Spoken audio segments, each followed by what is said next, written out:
Hello friends, now this is your next chapter, that is the bill of exchange or bills of exchange. Okay, we know children, so many transaction in the business has taken place on credit, means udhar, and mostly transactions that is taken on payment near future. Hardly you can say that 20% of the entire business is cash and carry, otherwise 80% business has run on credit. So for that a specific provision is made between the buyer and the seller, okay, in which both are bound with each other to give the goods and to receive the payment. Okay, in mechanism in which this entire procedure is done, that is the subject of bills of exchange. Okay, so first thing we have to understand this, that there are two parties in the bills of exchange.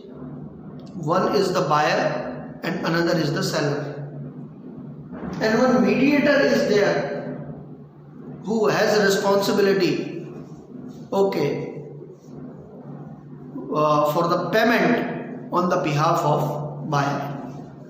Okay, so this entire transaction, it is taken place between the buyer and seller with pay. So what is the exact sense of bills of exchange? How these transactions are taking place, and at the same time what procedure we have to follow, what kind of accounting treatment we have to do, that entire things we will try to understand in this chapter. Okay, so first let's try to understand what is bills of exchange. Okay,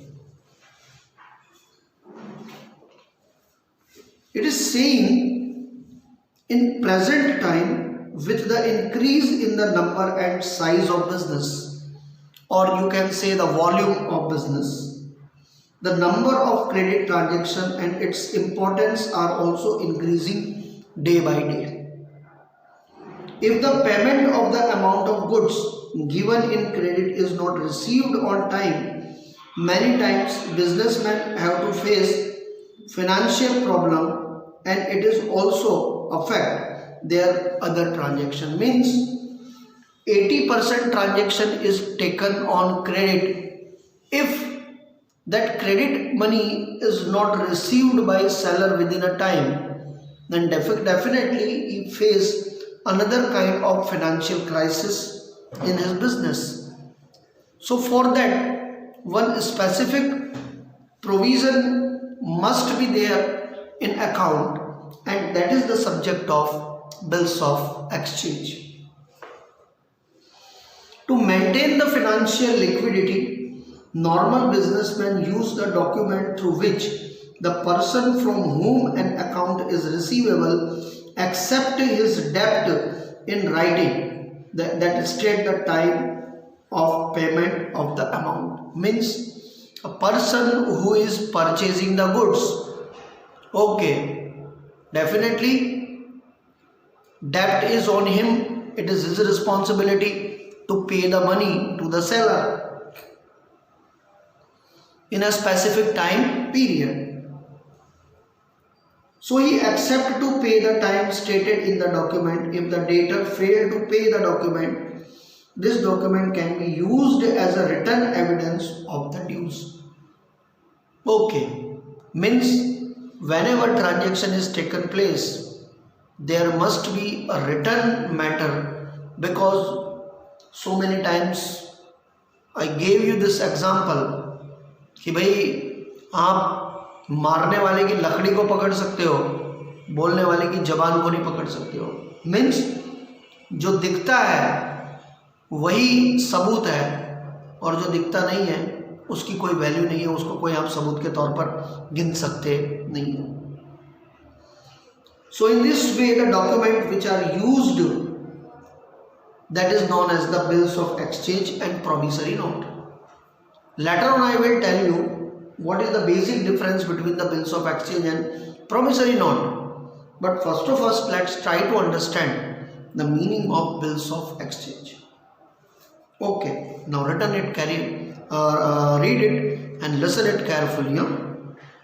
A bill of exchange is an instrument in writing containing an unconditional order signed by the drawer. First thing is that it is a negotiable instrument, means it is transferable. आप दूसरे किसी को इसकी liability सौंप सकते हो। First thing is that. Second thing, it's a unconditional order, that is the most important word। शर्त रहित यह है डॉक्यूमेंट है, यानी अगर आप पर्टिकुलर टाइम में आपका डेब्ट क्लियर नहीं कर पा रहे हो तो ऐसा नहीं लिखा है कि भाई आपको हम जेल भेज देंगे या आपका जो है हम सामान जब्त कर लेंगे, बराबर। ऐसी कोई उसके अंदर कंडीशंस नहीं है, and that's why it is a unconditional, there is no condition at all. Okay, by the drawer means who make it, directing to a certain person to pay a certain amount money to the specified time to a certain person, बराबर है। तो यहां पर जो है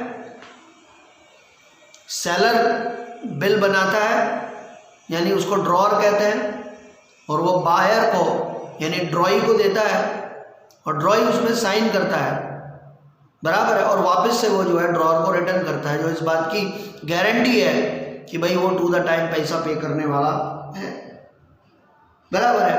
या तो वो पे करेगा या उसके बिहाफ पर कोई और पे करेगा, यानी बैंक करेगा। Is it clear? According to his order और to the holder of the instrument, या जो भी जिसके भी हाथ में वो है या जिसके भी पास में वो है, ठीक है। तो some characteristics of bills of exchange are there. अगर आप इन डेफिनेशन को पढ़ते हो तो कुछ इसके जो है फीचर्स है, लक्षण है। क्या लक्षण है? First it is in writing, return form में होता है। सेकंड, अनकंडीशनल है भैया, शर्त रहित है, कोई कंडीशन नहीं है। तीसरा, पर्टिकुलर पर्सन के लिए होता है। चौथा, बिल को कोई एक्सेप्ट करने वाला होता है, कोई उसका रिसीवर होता है। पांचवा, इसमें ऑर्डर है, पेमेंट की बात है, बराबर, रिक्वेस्ट नहीं है, ये याद रखना। डेफिनेट अमाउंट होता है, फिक्स अमाउंट होता है, क्लियर डेट मेंशन की हुई होती है, टाइम ड्यूरेशन फिक्स होता है, मैक्सिमम 3 मंथ। जो बिल बनाता है और जो बिल एक्सेप्ट करता है दोनों की साइन होती है इसमें रेवेन्यू स्टैंप लगाया जाता है। इसका मतलब ये हुआ कि इसकी कानूनन वैलिडिटी है। अगर आपने टू द टाइम पेमेंट नहीं किया भाई तो मे बी चांसेस कि आपको जो है सीयू का सामना करना पड़े। सीयू मीन्स केस, झेलना पड़े। इसको डिमांड किया जाता है स्पेसिफिक टाइम के लिए, बराबर है। और जो बायर होता है वो उस बिल का स्वीकार करता है, एक्सेप्ट करता है उसे कि हाँ भाई मैं इस टर्म्स एंड कंडीशन पे ये पेमेंट देने के लिए रेडी हूँ। तो इसमें मोस्टली 3 पार्टी होती है। One is the drawer, drawer means seller, acceptor और the drawee, drawee means buyer. And payee means या तो वो खुद ड्रॉअर होगा या फिर उसके बिहाफ पर कोई कलेक्ट करने वाला बैंक होगा, बराबर है। तो इस तरह से ड्रॉअर, ड्रॉई एंड पेई, ये तीन लोग जो है बिल्स ऑफ एक्सचेंज के जो है भागीदार होते हैं। भागीदार मतलब पार्टनर के उसमें नहीं बोल रहा हूँ, ये तीन पार्टीज होती हैं, बराबर है। अब मैं आप लोगों को एक स्पेसिमेन दे रहा हूँ यहाँ पर बिल्स ऑफ एक्सचेंज का, इसको आप देखिए तो आपको समझ में आएगा ये कैसे लिखा जाता है। फिर हम इसके ऊपर आगे बात करेंगे और आप लोगों को उसके बाद में मैं प्रोमिसरी नोट क्या है उसके बारे में डिस्कस करूँगा। सो सी इट, देखिए। अब अगर आप इसका स्पेसिमेन देखो चिल्ड्रन बिल्स ऑफ एक्सचेंज का, so it is saying that, देखो ऊपर सबसे पहला एड्रेस दिया हुआ है मित्र मिलन सोसाइटी, नारायणपुरा, अहमदाबाद 13, थोड़ा बी जैसा दिख रहा है, बेसिकली इट इज 13, डेट 9/8/2016। नीचे लिखा हुआ for the value received by you,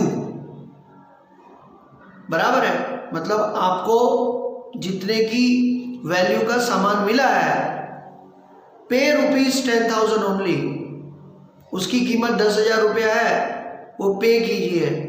किसको? टू राकेश, राकेश को पे कीजिए। और एज पर हिज ऑर्डर या फिर ऑर्डर के हिसाब से पे कीजिए आफ्टर 3 months फ्रॉम टुडे, ठीक है। तो यहां पर जो है अगर आप लोग देखोगे तो यहां पे टू श्री धवल, सरगम फ्लैट, जोधपुर, अहमदाबाद दिया हुआ है, बराबर है। धवल जो है यहाँ पे देखो सिग्नेचर करके एक्सेप्ट कर रहा है, यानी कि वो क्या हुआ, वो जो है बायर हुआ और उसने वो पे करना है, बराबर है। और कविश क्या हुआ? सेलर हुआ, वो ड्रॉअर हुआ। तो कविश ने बिल बनाया है, बिल बनाकर धवल को भेजा है और धवल को बोला है कि भैया वो जो पार्टी है उसको आपने इतना पे करना है। समझ में आया कि नहीं आया? तो इस तरह से बच्चों बिल्स ऑफ एक्सचेंज जो है बनता है। अब अगर आप इसको अंडरस्टैंड करो तो देखो जरा आगे। अब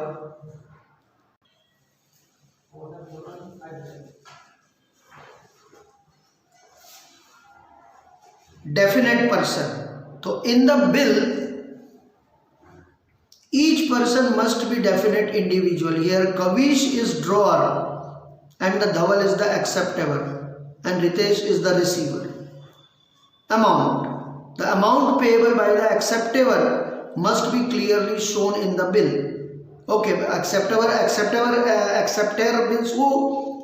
Buyer, जिसने खरीदा है वही तो पे करेगा भैया, वही तो जो है ये गारंटी देगा कि भाई मैं पैसा चुकाऊंगा। Is it clear? So the amount is shown both the figure and word. You can see that. Date, the amount on which bill is drawn shown in the bills. Year 9/8/2016 is the date. Now what is the period? देखो नीचे लिखा हुआ है for his order after 3 months, यानी कि 9/8/16 से लेकर 3 महीने। अब आप 9/8/16 से गिनो तो 9/8/16 से 9/9/16, 9/9/16 से 9/10 और 9/10 से 11/10/16। अब 11 तारीख 11/10/16 सॉरी 9/11/16 9/11/16, लेकिन 9/11/16 के ऊपर और 3 दिन मिलते हैं and that is called the grace period, यानी कि 9, 10, 11, 12, 12 तारीख को जो है आपको फाइनली पेमेंट कर देना। उससे पहले कर दो तो बड़ी अच्छी बात है, नहीं तो फिर उसके बाद में फिर आपको जो भी कानूनी पचड़ा है वो सब में आपको जो है मगजमारी करनी पड़ेगी। Next signature, the bill must contain the signature of 2 person drawer and the acceptor. Drawer means the seller and acceptor means the buyer. Okay. In the specimen the signature of Kavish as a drawer of the bill and the signature of Dhaval is the acceptor of the bill. Revenue stamp is essential. In order to recognizing bill legally, it is necessary to affix a revenue stamp in the proportion of the amount of the bill. The document without a revenue stamp cannot be considered as legal. Next one is your promissory note. देखो बच्चों, goods के एवज में जब आप किसी को payment की बात करते हो तो that is the subject of bills of exchange. लेकिन जब आप किसी को, जिस तरह से आप कमोडिटी सोल्ड करते हो, ऐसे जब आप किसी को पैसे की उधारी देते हो टाइम 2 महीने 3 महीने टाइम पीरियड के लिए, तो उसमें जो लिखा जाता है that is known as promissory note. तो promissory note is for goods and bills of promissory notes is for money and bills of exchange is for goods. तो ये अपने को ध्यान में रखना है. और इसके भी वही सारे रूल्स एंड रेगुलेशंस होते हैं प्रोमिसरी नोट के जो बिल्स के होते हैं. बराबर है. अब आप लोगों को ग्रेस पीरियड की तो मैंने बात कर दी. अब इस तरह से यहाँ पे 2 चीजें होती है. One is the bills receivable and second is the bills payable. तो डेफिनेटली जो सेलर है उसके लिए बिल रिसीवेबल होगा और जो बायर है उसके लिए जो है बिल पेएबल होगा, क्योंकि उसको पेमेंट करना है और सेलर ने जो है पैसा रिसीव करना है. जो बेचेगा वो पैसा लेगा और जो खरीदेगा वो पैसा देगा. ओके. तो जो एक के लिए रिसीवेबल है वो दूसरे के लिए क्या होगा, पेएबल होगा. इतना मैंने आप लोगों को यहाँ पे एक्सप्लेन करके दिया. अब अगले पार्ट में, नेक्स्ट टॉपिक में हम इसके अकाउंटिंग ट्रीटमेंट कैसे करेंगे, जर्नल कैसे लिखेंगे अलग अलग टर्म्स एंड कंडीशन पर, उसके ऊपर डिस्कशन करेंगे. ठीक है. Bye. See you all of you. Take care.